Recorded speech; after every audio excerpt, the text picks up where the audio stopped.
Miguel was 7 years old the first time he really understood what it meant when someone wasn't there.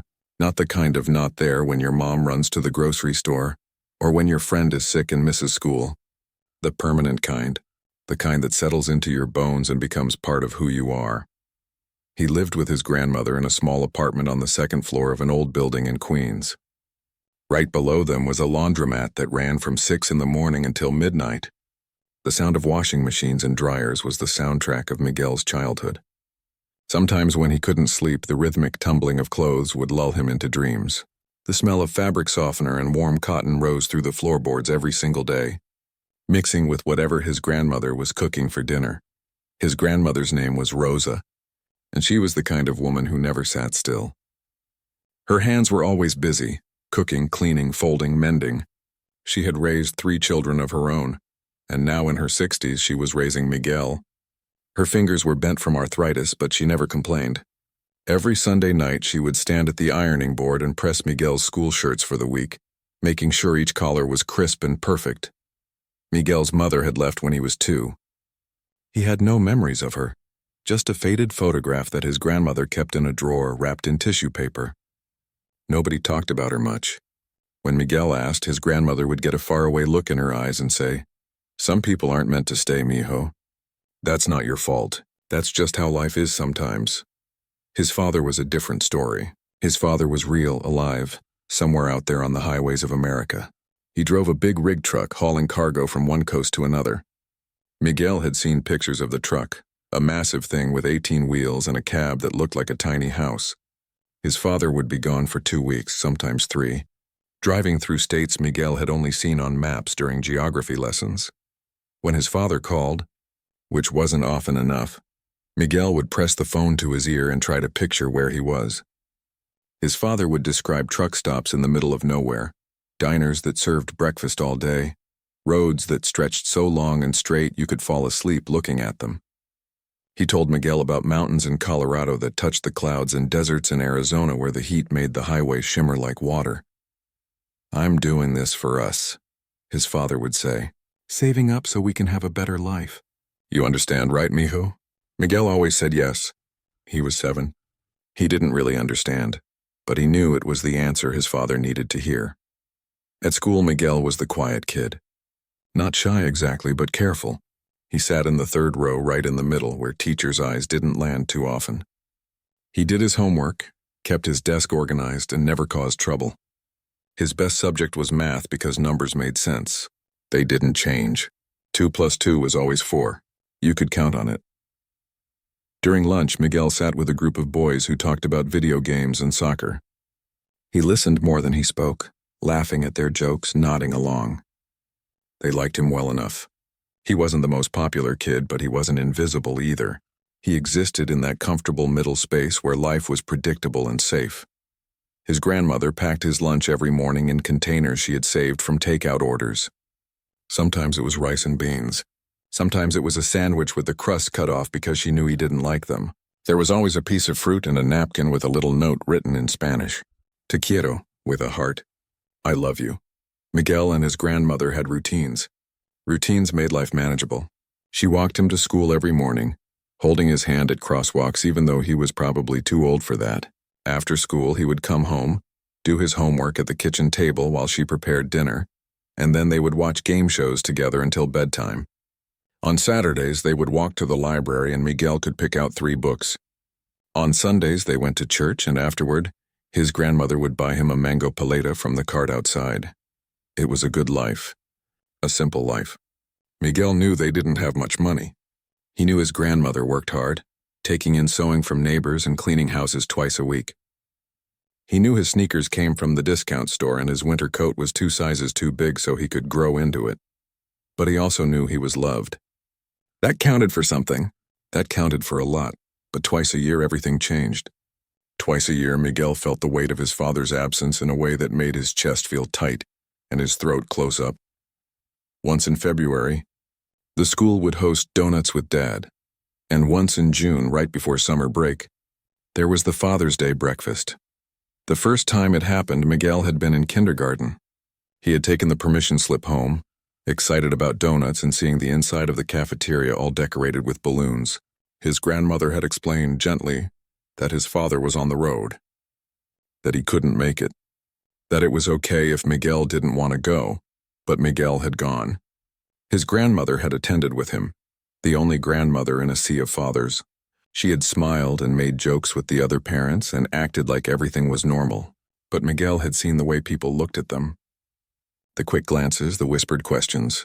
He had heard a teacher explain to another parent, "That's his grandmother. The father's not in the picture." Except his father was in the picture. He was just in Montana, or Texas, or Oregon.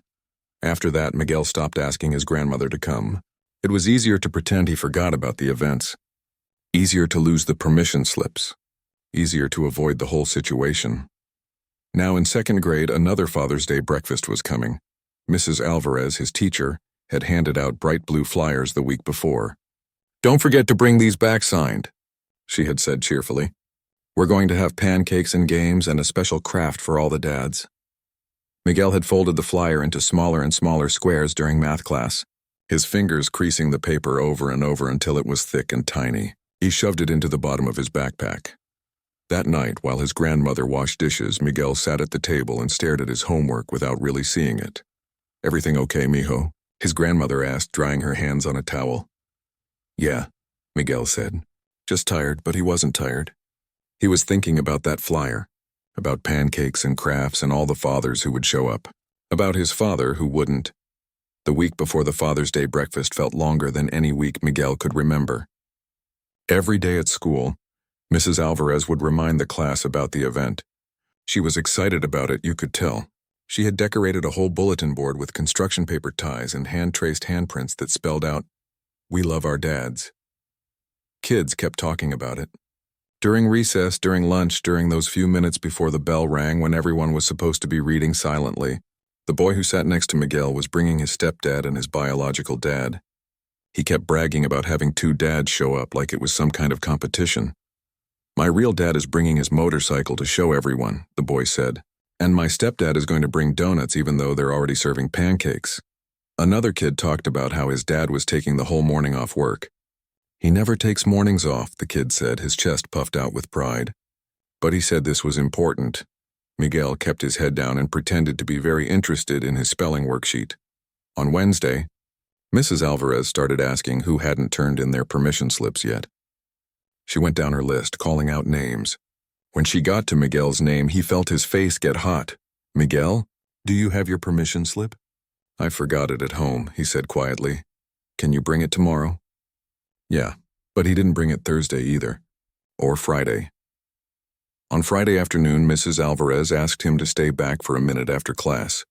Miguel's stomach dropped. He thought he was in trouble. But when everyone else had filed out for recess, Mrs. Alvarez just sat on the edge of her desk and looked at him with kind eyes. "Miguel, is everything okay with the Father's Day breakfast?" He nodded, not meeting her eyes. "Because if there's a problem, we can figure something out. You know that, right? Your grandmother could come. Or an uncle, or a family friend. Anyone who's important to you." Miguel shook his head. "It's for dads. I know, but I just don't feel good that day," Miguel said quickly. "I think I'm going to be sick." Mrs. Alvarez was quiet for a moment. Then she said, "Okay, well, if you change your mind, you're welcome to come. And if you're sick, I hope you feel better." That night, Miguel's grandmother made his favorite dinner, chicken with rice and fried plantains.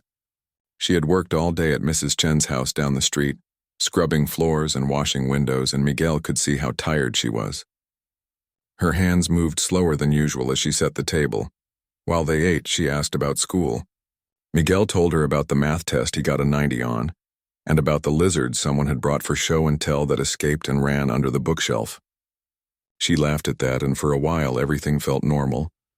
But then she said, "Mijo, I found a paper in your backpack about a breakfast at school." Miguel's fork stopped halfway to his mouth. "Did you want to go to this?"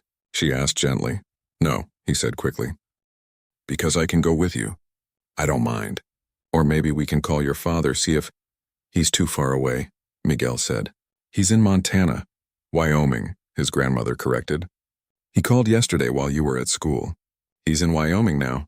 Miguel didn't know where Wyoming was. It sounded made up, like a place from a cartoon. His grandmother reached across the table and put her hand over his. Her skin was warm and rough, the skin of someone who had worked hard their whole life. "I can call him again," she said. "Ask if he can come home for one day." "He won't," Miguel said, and his voice came out harder than he meant it to. "He never does." His grandmother's face shifted, something sad passing across it. "Your father loves you very much, Miguel. You know that. He's working hard for us." "I know. Then why won't you let me go with you to this breakfast?" Miguel pulled his hand away and stared at his plate. "Because you're not a dad. They'll know. Everyone will know." "Know what?" "That my dad doesn't care enough to show up." The words came out before he could stop them, and as soon as he said them, he wished he could take them back. His grandmother's expression crumpled just for a second before she smoothed it away. "That's not true," she said firmly. "Your father cares. He cares so much. He's just, life is complicated, mijo." Miguel didn't say anything. He pushed rice around his plate and felt a lump in his throat that made it hard to swallow. That night, he heard his grandmother on the phone in the kitchen. She was trying to be quiet, but their apartment was small and the walls were thin. "She's trying to reach you," she said in Spanish. "For Miguel. There's this thing at school." "No, I know. I know you're working. But he needs—" "I understand." "Okay, yes, I'll tell him." When she hung up, Miguel heard her sigh. It was a long, tired sigh that seemed to carry years of weight. The weekend passed slowly. On Saturday, they went to the library like always, but Miguel couldn't focus on picking out books. He chose 3 random ones without really looking at the covers. On Sunday after church, he didn't want a paleta. His grandmother bought him one anyway, and he held it in his hand, watching it melt and drip onto the sidewalk. "Talk to me, mijo," his grandmother said as they walked home. "Tell me what you're feeling." "I don't know," Miguel said, but he did know. He felt angry. Angry at his father for being gone all the time. Angry at his mother for leaving altogether. Angry at himself for caring so much about a stupid breakfast.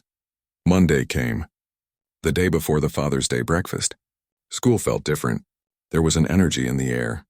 An excitement that Miguel couldn't share. Kids were whispering about what their dads were going to wear. About who was going to win the 3-legged race. About whether the pancakes would have chocolate chips. During lunch, Miguel sat at his usual table but didn't eat much. One of the other boys noticed. "You okay?" the boy asked. "Just not hungry." "You excited about tomorrow?" Miguel shrugged. "My dad's bringing his camera," the boy continued. "He wants to take 1,000,000 pictures. It's going to be so annoying." Miguel nodded and took a sip of his juice box. When he got home that afternoon, his grandmother was sitting at the kitchen table with the telephone in front of her. She looked up when he walked in. "I tried calling your father again," she said. 3 times. It just rings and rings." Miguel dropped his backpack by the door and sat down across from her. "He's driving," Miguel said. "He can't answer, I know. I left a message. Maybe he'll call back tonight." But Miguel knew he wouldn't. His father always called on Sundays like clockwork. That was the schedule. Any other day he was behind the wheel, focused on the road, too busy to stop at a rest area and find a payphone. That night, Miguel lay in bed and stared at the ceiling. The laundromat downstairs had closed for the night, and for once the building was quiet. No washing machines. No dryers tumbling. Just silence. He thought about not going to school the next day. He could tell his grandmother he felt sick. She would believe him. She would let him stay home, make him soup, let him watch game shows on the couch, but then everyone would know. Mrs. Alvarez would know. The other kids would know. They'd figure it out, so instead he made a different decision. He would go to school. He would sit in the library during the breakfast like he'd told his grandmother weeks ago. He would bring a book and pretend to read, and when it was all over, he would come back to class like nothing had happened. It was a plan. Not a good plan, but a plan. As he finally drifted off to sleep, Miguel wondered where his father was right now. What highway? What state? Whether his father ever thought about him the way Miguel thought about his father. Whether his father knew that tomorrow was the day. Whether he cared. The morning of the Father's Day breakfast, Miguel woke up before his alarm. The sun was just starting to come through the thin curtains of his room, painting everything in soft orange light. He could hear his grandmother already moving around in the kitchen, the familiar sounds of the coffee pot gurgling and pans being set on the stove. He got dressed slowly, pulling on his school uniform that his grandmother had ironed the night before. The shirt smelled like fabric softener and something else, something that smelled like home, like safety. He stood in front of the small mirror in his room and looked at himself. Just a regular kid. Nothing special. Nothing different from anyone else. But today he felt different. His grandmother had made him breakfast, scrambled eggs and toast with butter. She watched him eat, her eyes soft and concerned. "You sure you don't want me to come?" she asked one more time. "I'm sure, abuela. I told you. I'm just going to read in the library. I have that book about dinosaurs I haven't finished." She nodded, but he could tell she didn't quite believe him. Still, she kissed his forehead before they left the apartment, and she held his hand on the walk to school just like always. When they got to the school gates, she hugged him tight. "You're a good boy, Miguel. A strong boy. Remember that." He nodded against her shoulder, breathing in her smell. The medicated cream she used for her arthritis, the coffee she'd had that morning, the faint scent of the laundry soap from the shop downstairs. The morning felt different from the moment Miguel walked into the building. The hallways were buzzing with excitement. Fathers were already arriving, some in suits coming straight from work, others in casual clothes. They carried themselves differently than the mothers who usually dropped kids off. Bigger, louder, laughing in deep voices that echoed off the walls. Miguel kept his head down and walked quickly to his classroom. Mrs. Alvarez was at her desk, writing the day's schedule on the board. "Good morning, Miguel," she said brightly.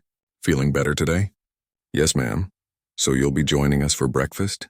"I think I'm still going to sit it out, just to be safe." She looked at him for a long moment, and Miguel could see she understood more than she was saying, but she just nodded. "The library is open if you need it." By 8 o'clock, the cafeteria was packed. Miguel could hear it from his classroom, the scraping of chairs, the laughter, the announcements over the loudspeaker welcoming all the fathers. Mrs. Alvarez lined up the class, and everyone started walking down to join the celebration. Miguel slipped away when no one was looking and headed in the opposite direction, toward the library. But when he got there, the lights were off. A sign on the door said the librarian was attending the Father's Day breakfast. His plan had fallen apart before it even started. Miguel stood in the hallway, unsure of what to do. He could hear music starting up in the cafeteria, some upbeat song about families. The hallway felt too quiet, too empty. He felt exposed, like everyone could see him standing there alone. He made a decision. He would go to the cafeteria. He would sit at a table in the very back, away from everyone. He would eat whatever they were serving and leave as soon as possible. At least then he could say he'd been there. When Miguel pushed open the cafeteria doors, the sight that greeted him made his chest feel tight. The room had been transformed. Blue and yellow streamers hung from the ceiling. Every table had a centerpiece made of construction paper flowers. At the front, there was a table full of food, stacks of pancakes, bowls of fruit, pitchers of orange juice and milk. And everywhere, there were fathers with their children. Fathers helping kids cut their pancakes. Fathers laughing at jokes. Fathers taking pictures. Fathers being there. Miguel's eyes stung. He blinked fast and made his way to a table in the far corner, the one closest to the exit. He sat down and tried to make himself as small as possible. A volunteer parent came by with a plate of pancakes and set it in front of him. "Here you go, sweetie." "Thank you," Miguel said quietly. He picked up his fork but couldn't bring himself to eat. He just stared at the pancakes, watching butter melt into golden pools. At the table next to him, a father was teaching his daughter how to make a paper airplane out of her napkin. At another table, a group of dads were having an arm wrestling competition while their kids cheered. The whole room was full of noise and life and togetherness, and Miguel sat alone. He had been sitting there for maybe 10 minutes when he heard the sound of a mop bucket, the familiar squeak of wheels that needed oil. He looked up and saw Mr. Chen, the school custodian. Mr. Chen was a man most kids barely noticed. He was quiet, always working in the background. He emptied trash cans during lunch, mopped spills in the hallway, fixed broken desk legs and wobbly door handles. He was probably in his 60s, with gray hair and deep lines around his eyes. He wore the same navy blue uniform every day with his name embroidered on the pocket.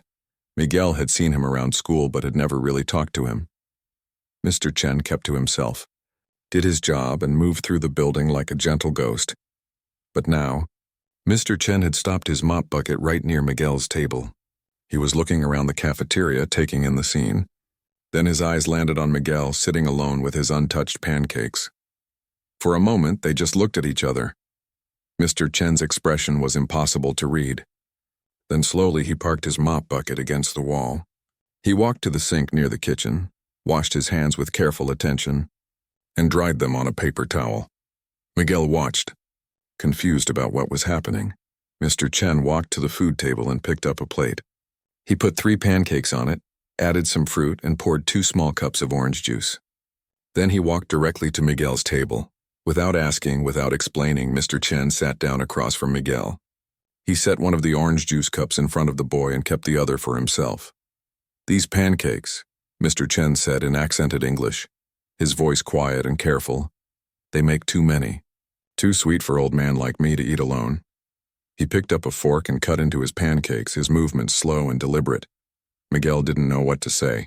He glanced around, wondering if this was allowed, wondering if anyone was watching. But no one seemed to notice or care. The cafeteria was too loud, too busy. "You eat," Mr. Chen said, nodding at Miguel's plate. "Food gets cold." Miguel picked up his fork. His hand was shaking a little, but he managed to cut a piece of pancake and put it in his mouth. It did taste sweet, almost too sweet, but also warm and comforting. They ate in silence for a while. Not an awkward silence, but a peaceful one, the kind of silence that didn't need to be filled with words. Finally, Miguel found his voice. "Don't you have work to do?" Mr. Chen shrugged. "Work can wait. Breakfast is important, but you don't even know me." Mr. Chen looked at him with those deep, tired eyes. "I know you," he said simply. "I see you every day. Always polite. Always helpful. Pick up trash even when not your job. Good kid." Miguel felt something warm spread through his chest. Someone had noticed him. Really noticed him. "You know what I think when I see this?" Mr. Chen gestured around the cafeteria. "I think about my own son.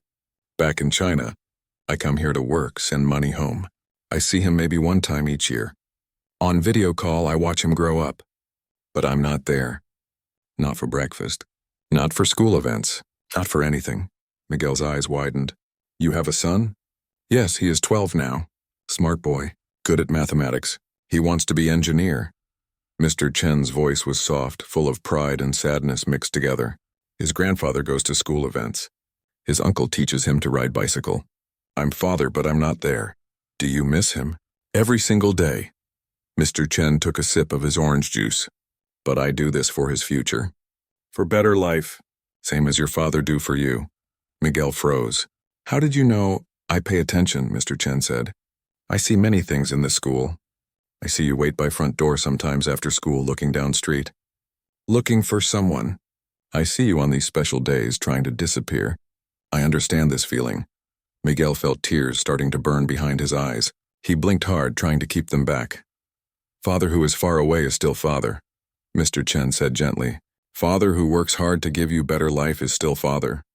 Distance does not erase love. You understand?" Miguel nodded, not trusting himself to speak. "But sometimes," Mr. Chen continued, "when father cannot be here, other people can sit with you. Share pancakes. Make sure you're not alone."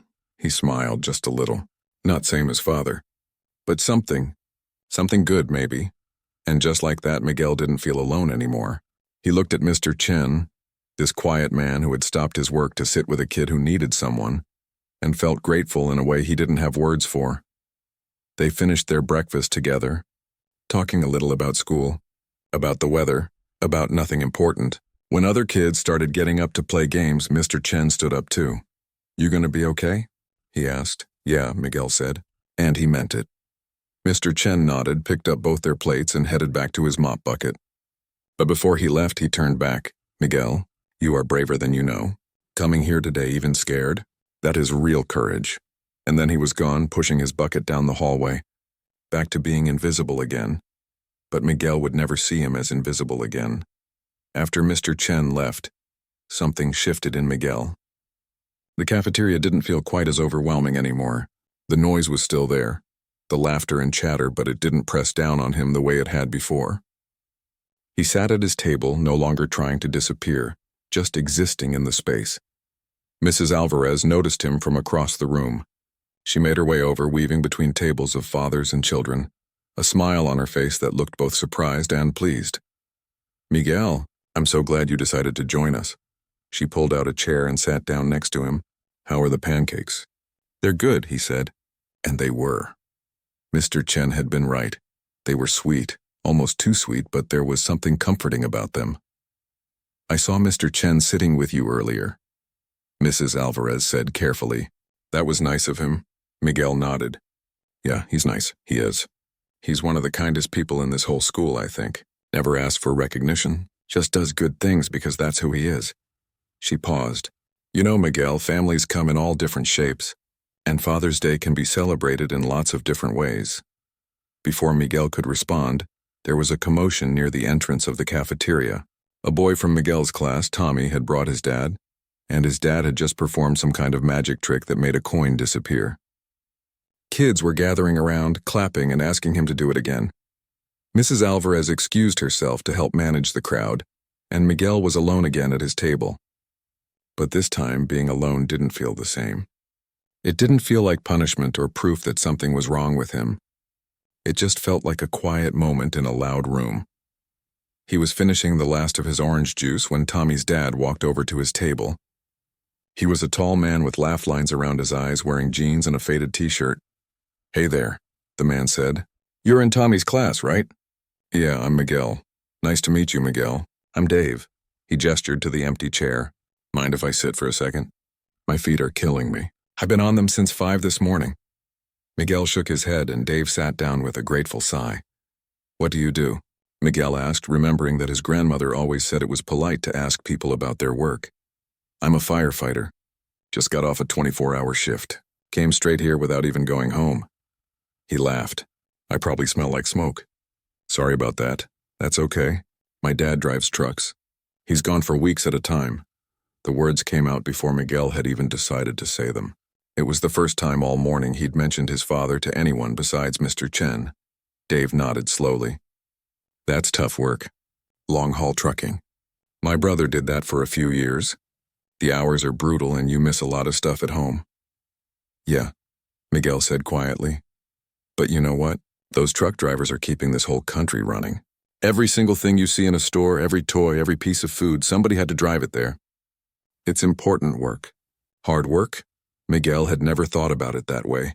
He knew his father's job was important to their family because it paid the bills. But he'd never considered that it might be important to everyone else too. Is he here today?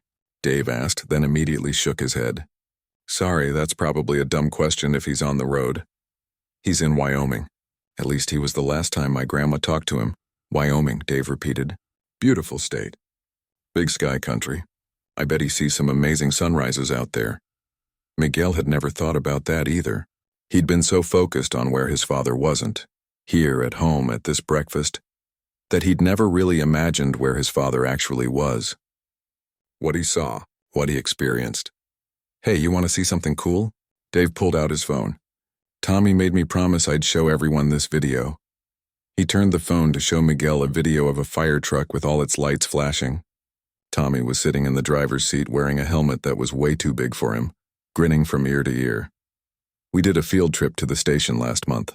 Tommy wouldn't stop talking about it for weeks. Dave smiled at the memory.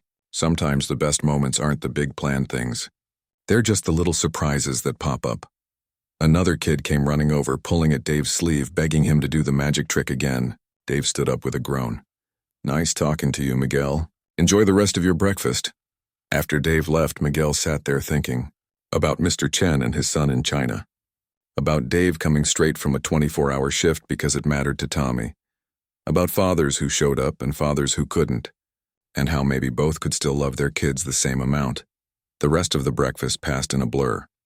There were games, a 3-legged race that Miguel watched from the sidelines, a paper airplane contest, a relay where fathers and kids had to balance eggs on spoons. Miguel didn't participate, but he didn't hide either.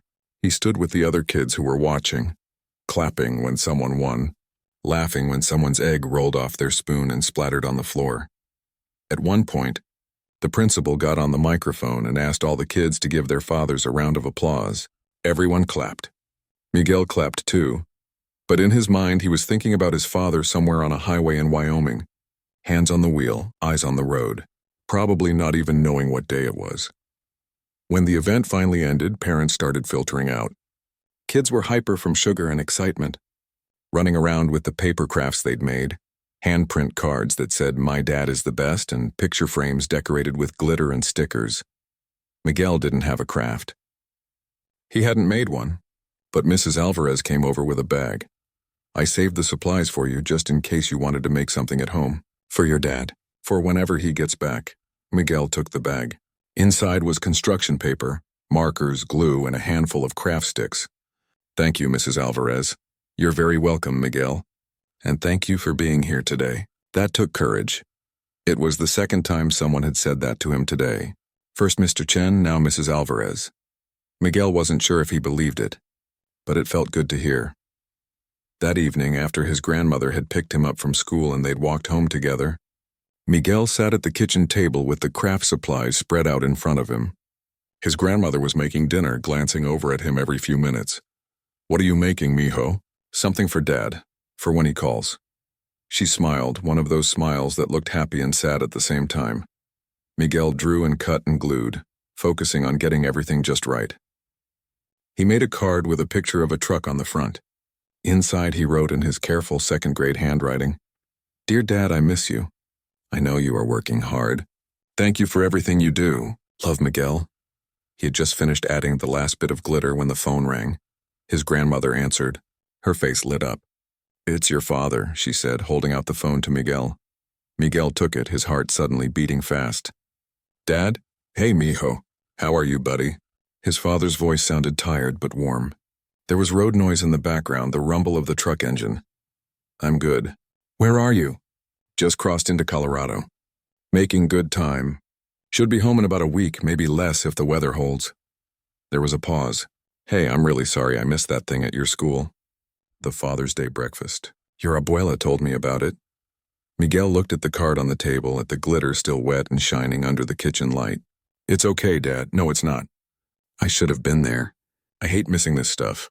"It's okay," Miguel said again, and this time he meant it. "There was this man at school, Mr. Chen, he sat with me.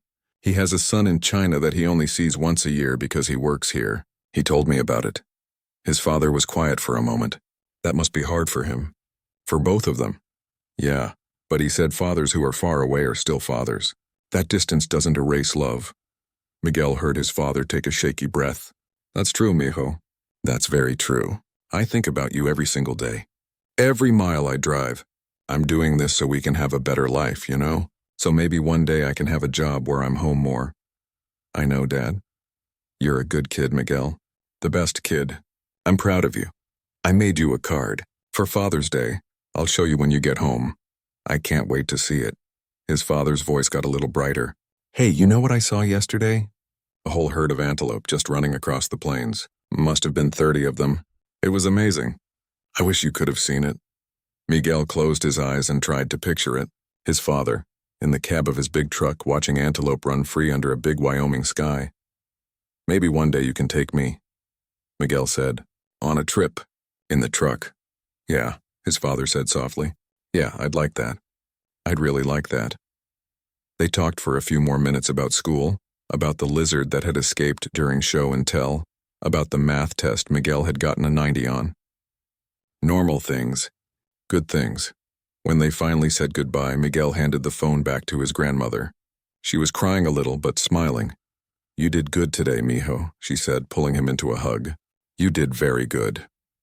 That night, Miguel lay in bed listening to the familiar sounds of the laundromat below, the washing machines and dryers humming their constant song.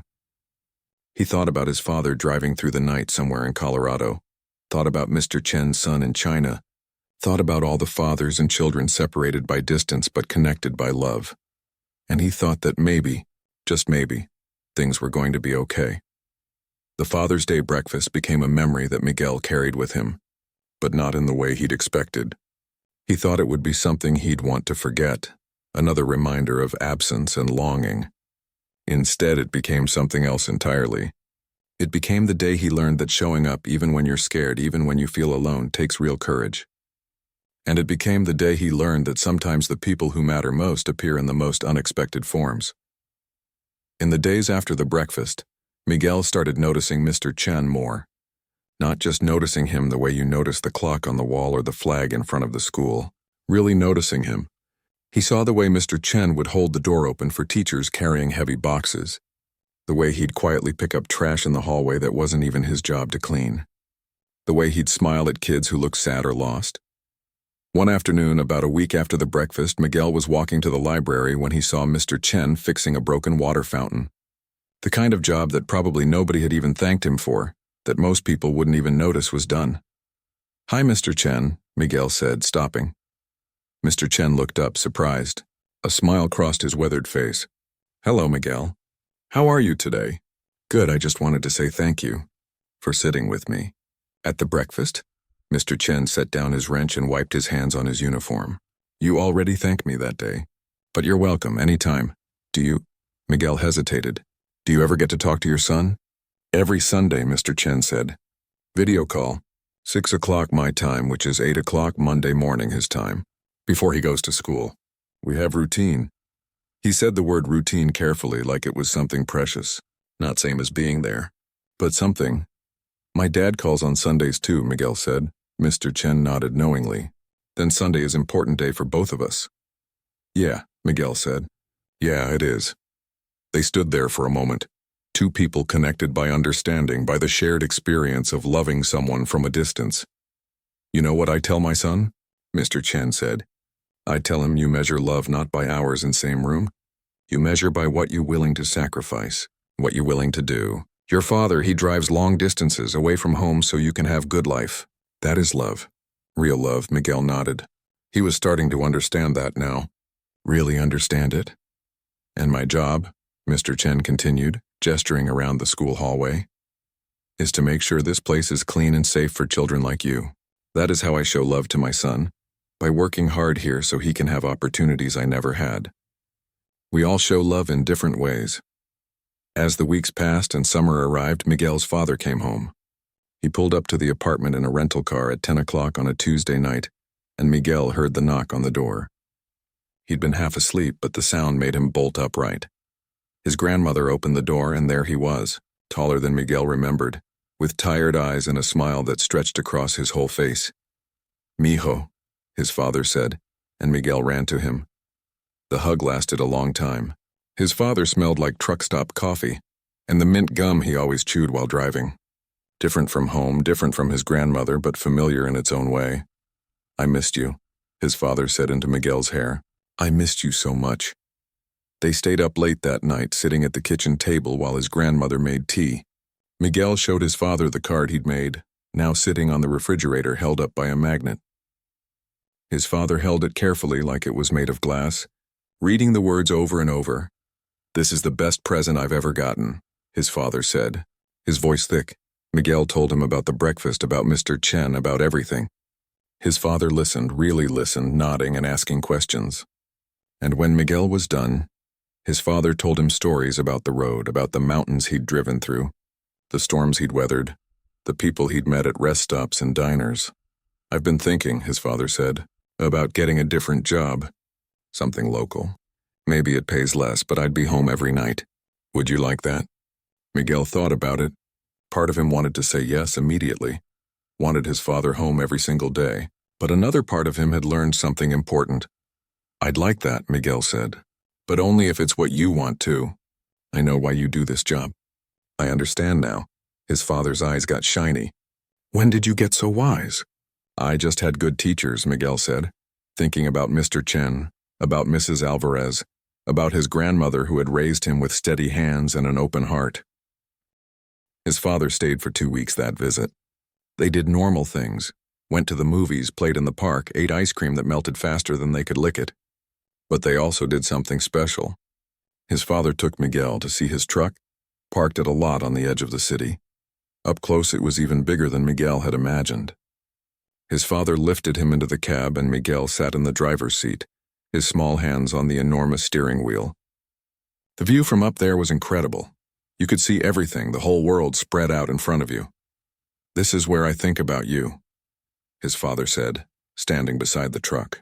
"Right here in this seat. Every mile, every highway, every sunrise. I'm thinking, this is for Miguel. This is so my son can have the things I never had.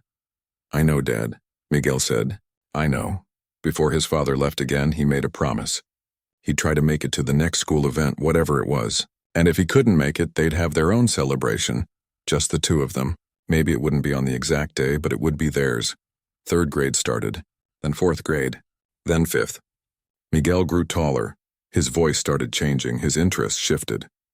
But some things stayed the same. His grandmother still ironed his shirts every Sunday. The laundromat below still hummed its constant song. And his father still called every Sunday at 6 o'clock. Sometimes his father made it to school events. Sometimes he didn't. But when he couldn't be there, Miguel had learned to look for the other people who showed up. The teachers who noticed when a kid was sitting alone. The parents who included everyone, not just their own children. The quiet workers in the background who performed small acts of kindness that no one else saw. And he always looked for Mr. Chen. Throughout those years, Miguel and Mr. Chen developed an unspoken friendship. They'd nod to each other in the hallways. Sometimes they'd sit together during lunch in the cafeteria. Not every day, but occasionally when Mr. Chen was taking his break and Miguel wanted company. They didn't always talk. Sometimes they just sat. Two people comfortable in each other's presence, connected by that first breakfast they'd shared. Mr. Chen would tell Miguel stories about his son, who was excelling in school, who wanted to study engineering, who made his father proud every single day, even from thousands of miles away. And Miguel would tell Mr. Chen about his own life, about soccer games and book reports and the small victories and defeats of growing up. One afternoon in fifth grade, Miguel was walking home from school when he saw a group of younger kids making fun of a custodian, emptying the trash cans at the park. They were imitating the man's accent, laughing at him. The custodian kept his head down, pretending not to notice. Miguel felt something burn in his chest. He walked over to the group. "Hey," he said. "That's not cool." The kids looked at him surprised. "We're just joking around." "It's not funny," Miguel said firmly. "That man works hard. He deserves respect." One of the kids rolled their eyes, but they moved away the moment broken. The custodian looked up at Miguel and gave him a small nod of thanks. As Miguel walked away, he thought about Mr. Chen, about how many times people had probably walked past him without really seeing him, without understanding how much he sacrificed, how hard he worked. He thought about his own father, driving through the night while people zoomed past his truck without a second thought. Invisible people, doing invisible work, holding up the world while others barely noticed. When Miguel graduated from elementary school at the end of sixth grade, there was a ceremony. His father had promised to be there, and for once the timing worked out.